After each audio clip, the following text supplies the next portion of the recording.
There might have been a bit of a lull in the months and weeks leading up to Christmas, but as soon as Christmas is over this time of year, people got busy again.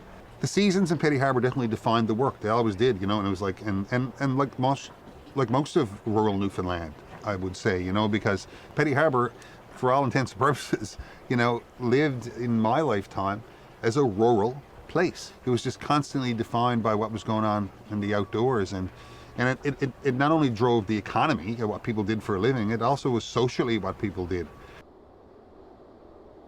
When I was a kid in Petty Harbour, there was dogs everywhere, and all different kinds of dogs. But it was kind of a notably odd thing to have a dog that didn't have a job. When they weren't working, you know, they were, you know, hunting or whatever, they were generally just roaming around or doing stuff, you know, whatever. And they're kind of part of the community, part of the landscape, you know.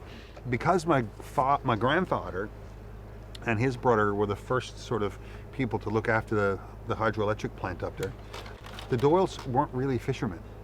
Like, so not only were we the weird musicians in town, we also didn't fish or hunt hardly at all. And yeah, so there was dogs around, but we never had dogs the way most hunting families or fishing families would have had in Petty Harbour.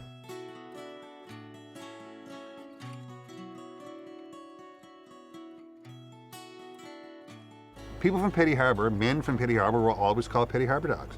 And I never really thought much of it. I just assumed it was because they were tough or something like that, or, you know, saucy or something like that, you know. But it turns out it was for a real good reason, right? And as you say, years ago, we would use dog teams to haul out over the hill to go shopping and exchange goods and stuff in St. John's.